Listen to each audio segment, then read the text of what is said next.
Γεια σας, είμαι η Ελένη από τους Alchemist of Cakes.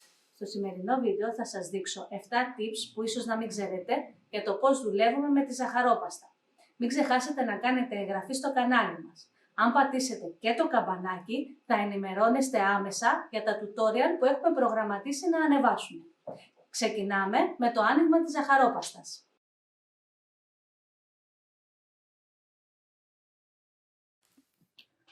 Όταν θέλουμε λοιπόν να ανοίξουμε ένα φύλλο ζαχαρόπαστας για να καλύψουμε την τούρτα μας, αυτό που κάνω εγώ είναι το εξής. Όταν την ανοίγω, μετά από 2, 3, 5 φορές που θα περάσει ο πλάστης μου πάνω στη ζαχαρόπαστά μου, θα αναποδογυρίσω τη ζαχαρόπαστα. Αυτό έχει το εξής αποτέλεσμα. Να μην στεγνώνει η επάνω επιφάνεια και να μην κολλάει η κάτω επιφάνεια πάνω στην επιφάνεια εργασίας μας. Αν προσέξετε, θα δείτε ότι δεν χρησιμοποιώ ούτε νησεστέ, ούτε άχνη ζάχαρη, ούτε τίποτα για να ανοίξω το φύλλο της ζαχαρόπαστας. Οπότε, βλέπετε ότι όταν αρχίζει να κολλάει κάτω, αμέσως αναποδογυρίζουμε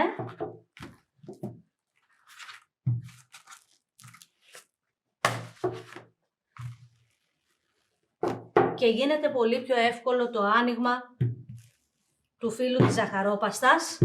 Και επίσης, τι πετυχαίνουμε με αυτό? Όταν θα έρθουμε να ντύσουμε την τούρτα μας με το φύλλο της ζαχαρόπαστας, εάν είναι στεγνό, αν ανοίγουμε και έχει στεγνώσει επάνω επιφάνεια, την ώρα που θα καλύψουμε την τούρτα, στις γωνίες θα υπάρχει μια διχρωμία ή κάποιο σκίσιμο ή οτιδήποτε τέτοιο. Όταν το φύλλο της ζαχαρόπαστας μας υπάρχει υγρασία, γιατί το αναποδογυρίζουμε και έτσι δεν έχουμε καθυστερήσει στο άνοιγμά της, θα έρθει και θα αγκαλιάσει τέλεια την τούρτα, οπότε δεν θα έχουμε ούτε σκίσιμο ούτε elephant skin.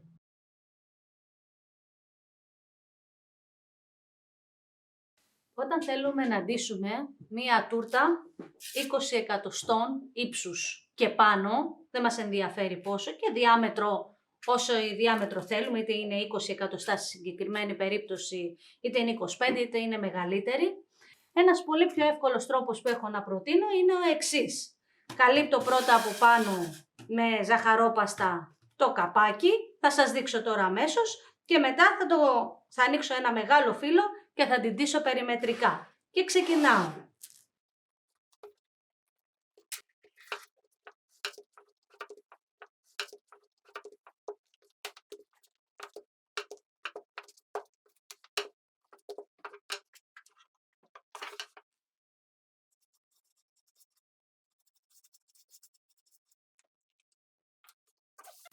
Όταν θα φτάσω σε αυτό το σημείο,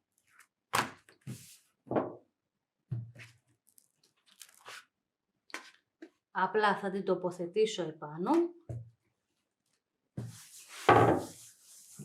και θα την αφήσω. Τώρα, θα μου πείτε πώς ανοίγω μία ζαχαρόπαστα τόσο μεγάλη. Τώρα θα δείτε. Παίρνω μία κορδέλα, μετράω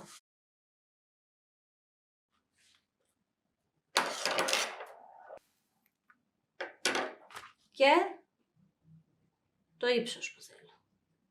Πάντα αφήνω λίγο περιθώριο, λίγο πιο πάνω, λίγο πιο κάτω, γιατί αν τη σηκώσω, ενδεχομένως να έχω πρόβλημα. Οπότε,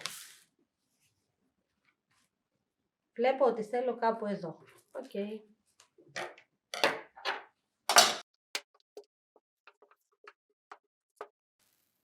Εάν τυχόν η επιφάνειά μου είναι μικρότερη από τη ζαχαρόπαστα που θέλω να φτιάξω και για να μην μου γίνει εδώ σημάδι, κάνω το εξής κολπάκι. Βγάζω τη ζαχαρόπαστά μου έξω από εδώ και πατάω μόνο στην επιφάνεια που δεν κάνει τη διαφορά από την επιφάνειά μου και στο τραπέζι.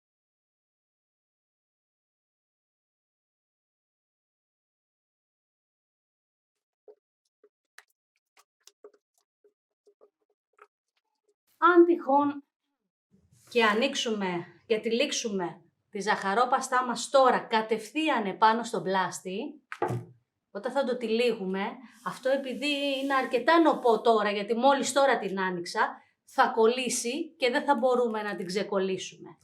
Πρέπει λοιπόν να την αφήσουμε 5 λεπτά, να ξεκουραστεί, να στεγνώσει λίγο, έτσι ώστε όταν θα την τυλίξουμε να μην είναι νοπή και κολλήσει. Πάμε λοιπόν να περιμένουμε 5 λεπτά.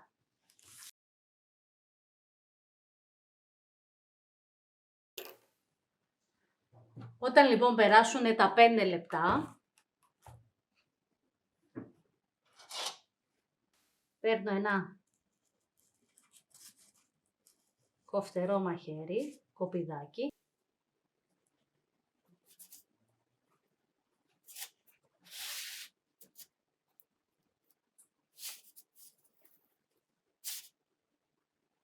και την κόβω περιμετρικά.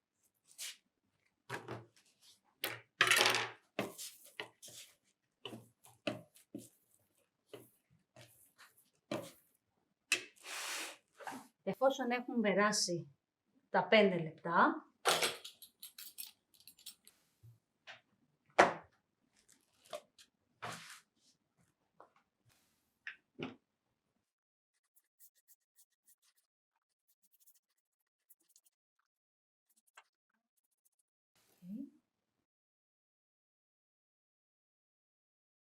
έρχομαι λοιπόν, βάζω εδώ το πλάστη μου,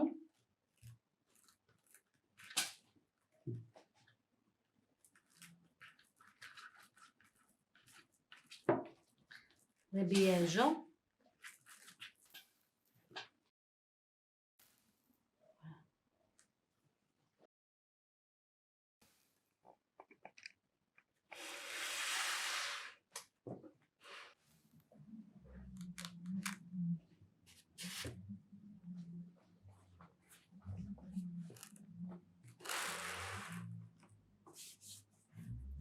ξετυλίγουμε με το ένα χέρι και με το άλλο ανεβοκατεβάζουμε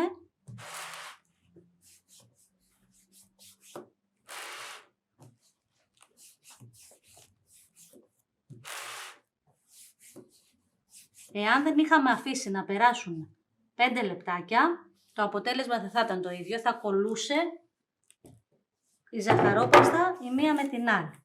Και τώρα τι κάνουμε? Εδώ αν δείτε είναι η από κάτω ζαχαρόπαστα. Τι κάνουμε λοιπόν? Παίρνουμε το κοπίδι, πολύ προσεκτικά όμως για να μην λαβώσουμε και την τούρτα εσωτερικά. Τώρα είναι φελιζόλ, αλλά όταν έχουμε τούρτα πρέπει να προσέξουμε λίγο περισσότερο. Λοιπόν,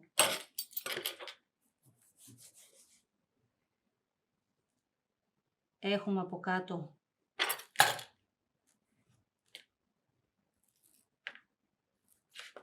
και ερχόμαστε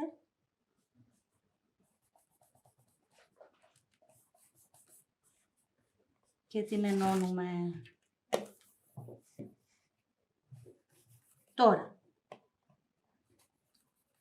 εάν η ζαχαρόπαστα είναι πολύ καλή και η δικιά μας είναι πολύ καλή, με λίγο σμουθάρισμα θα δείτε ότι δεν θα φαίνεται τίποτα.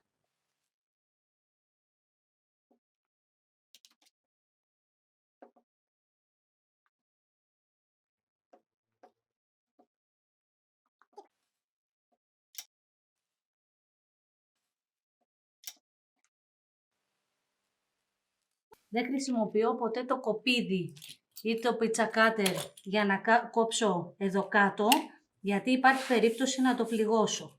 Έχω αυτό εδώ το εργαλειάκι, που είναι σίγουρα πολύ καλύτερο και από το κοπίδι και από το πιτσακάτερ.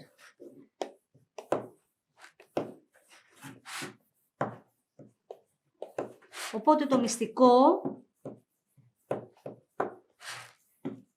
είναι όχι από πάνω κάλυψη, συν του ότι όταν έχουμε καλή ζαχαρόπαστα ενοποιείται πάρα πολύ καλά. Εδώ πέρα τώρα, αυτό που περισσεύει, το κόβουμε το πολύ με ψαλίδι και το υπόλοιπο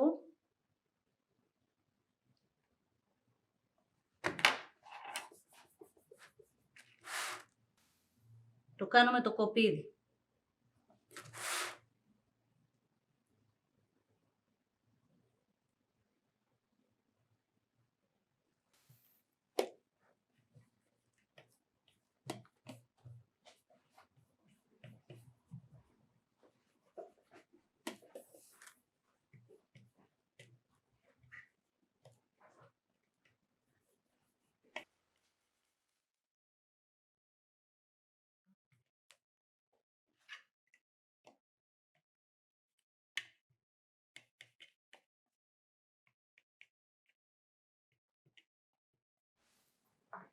Όπως βλέπετε λοιπόν, έχει γίνει η ενοποίηση και εδώ πάνω και στην κάθετη πλευρά. Οπότε έτσι δίνουμε μια ψηλή τούρτα χωρίς να έχουμε ιδιαίτερο πρόβλημα.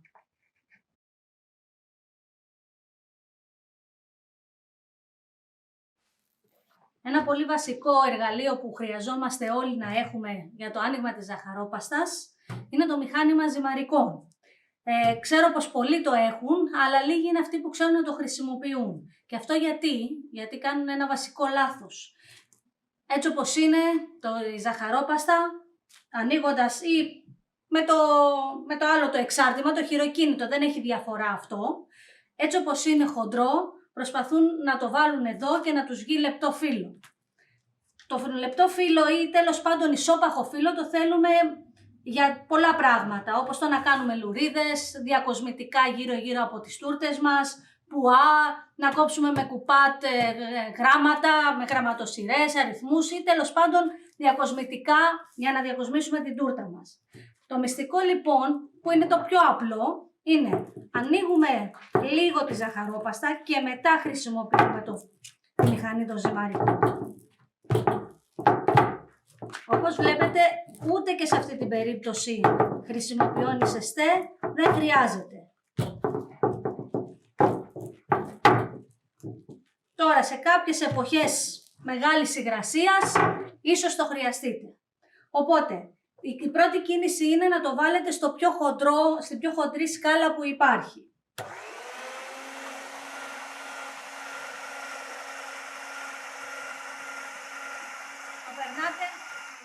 Το περνάτε μία φορά.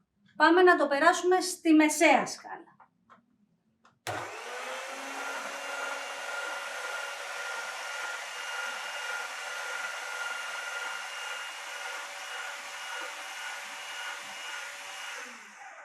Και πάμε στο μέγεθος που θέλουμε.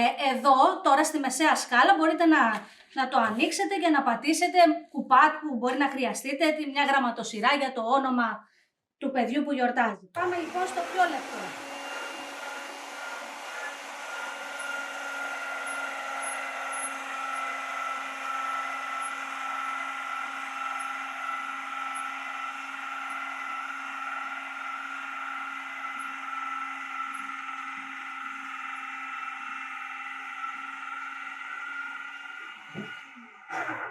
Σε συνδυασμό και με μια τέλεια ζαχαρόπαστα, αυτό είναι ένα τέλειο αποτέλεσμα για να κάνετε ό,τι θέλετε με το μηχάνημα.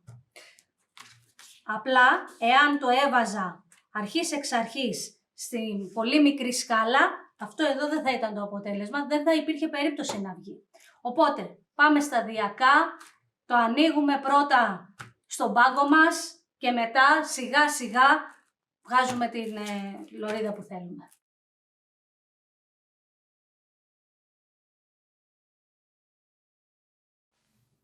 Τώρα θα σας δείξω τι κάνουμε με την ξεραμένη ζαχαρόπαστα που ενώ την έχουμε βάλει σε σακουλάκι και είναι κλεισμένη αεροστεγός, αυτή έχει ξεραθεί. Δεν την ανακατεύουμε γιατί θα μπουν τα ξερά κομμάτια, τα ξεραμένα κομμάτια μέσα στη ζαχαρόπαστα. Οπότε αυτό που κάνουμε είναι να την ξεφλουδίσουμε σαν να είναι μία πατάτα. Τα ξερά κομμάτια να μείνουν έξω.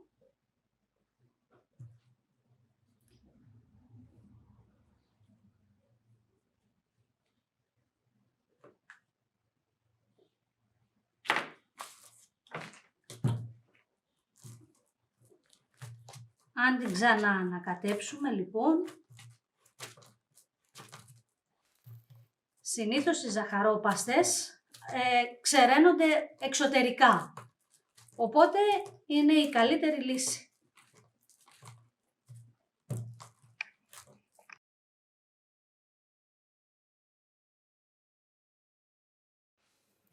Αν θέλουμε μία λευκή ζαχαρόπαστα να την κάνουμε κόκκινη, που αυτό σημαίνει ότι θα μπει πολύ χρώμα στη ζαχαρόπαστα,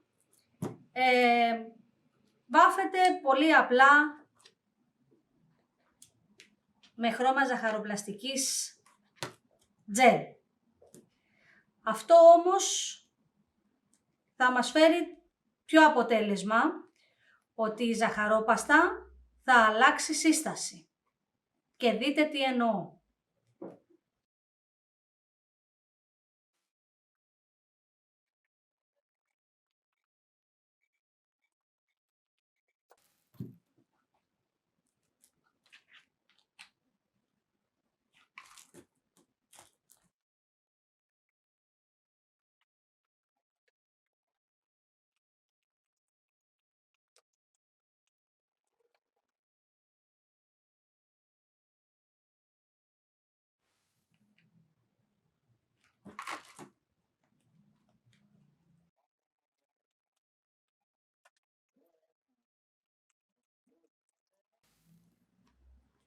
Όταν φτάσουμε λοιπόν στο επιθυμητό κόκκινο που θέλουμε, θα δείτε ότι η σύσταση της ζαχαρόπαστας έχει αλλάξει. Κολλάει και δεν μπορούμε πλέον να τη χειριστούμε.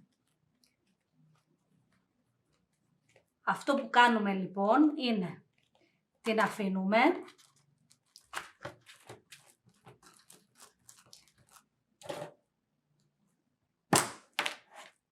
και τις βάζουμε μισό κουταλάκι τάιλο.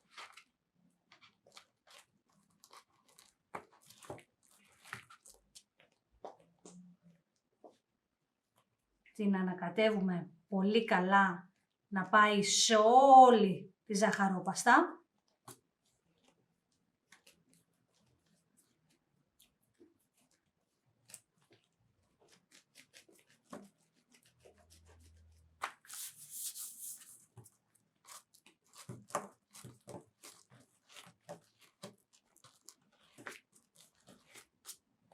Βλέπετε ήδη ακόμα κολλάει πάρα πολύ.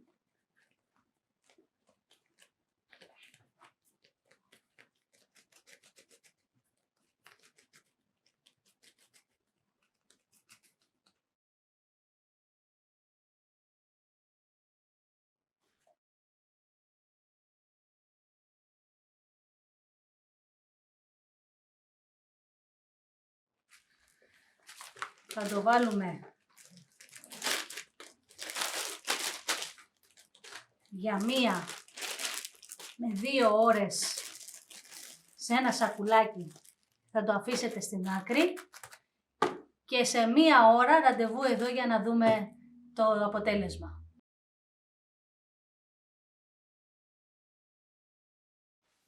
Βλέπετε λοιπόν ότι μετά από 1 ώρα η ζαχαρόπαστα είναι έτοιμη, δεν κολλάει. Μπορούμε να την ανοίξουμε όσο λεπτή θέλουμε, χωρίς να έχουμε την προηγούμενη υφή. Οκ, τάιλο λοιπόν. Θα σας δείξω έναν απλό και γρήγορο τρόπο πώς μπορούμε να ντύσουμε το δίσκο μας όταν είναι ήδη η τούρτα επάνω. Πάρα πολύ απλό και γρήγορο.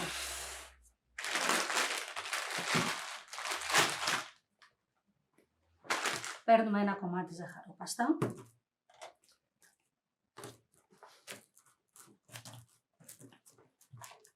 Τον φτιάχνουμε σε αυτό εδώ το σχήμα.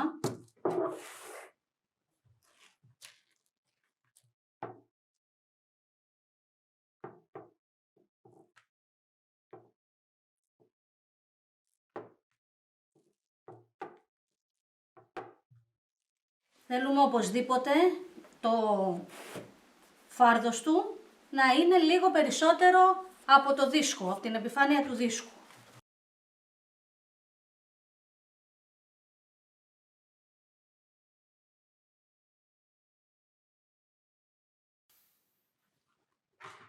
Παίρνω λοιπόν τη λουρίδα μου.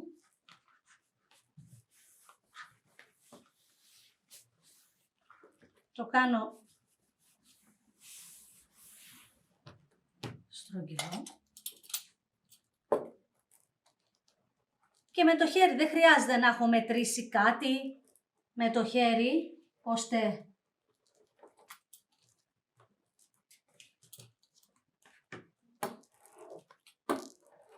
θα δείτε τι εννοώ με το χέρι. Εγώ θέλω να υπάρχει πλευρά εδώ, έτσι ώστε όταν θα βάλω εδώ την τούρτα μου, να έρθει και να υπάρχει πλευρά που θα ακουμπήσει επάνω στην τούρτα μου. Έχω βάλει λίγη κόλλα, εάν θέλω. Εγώ συνήθως δεν βάζω κόλλα, τη βάζω μετά.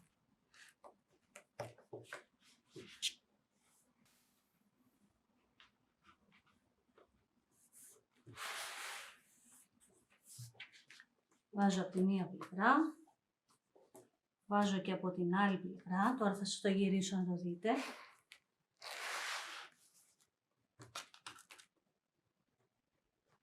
Ακουμπάω εδώ.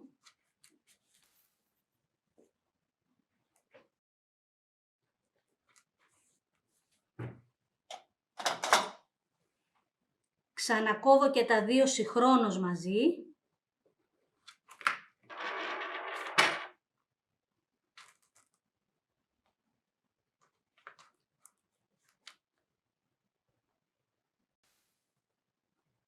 Και εδώ. Και έρχομαι ξανά και σμουθάρω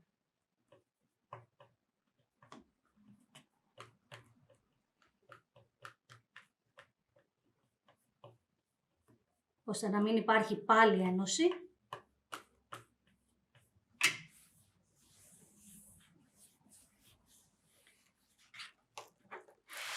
Και είναι έτοιμο. Αυτό τώρα θα τα αφήσω λίγο να στεγνώσει και θα έρθω με το κοπίδι μου ή με το εργαλείο που σας είχα πει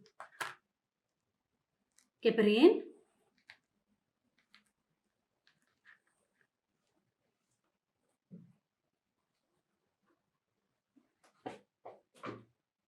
και κόβω την ζαχαρόπαστα γύρω από το δίσκο. Έτοιμο.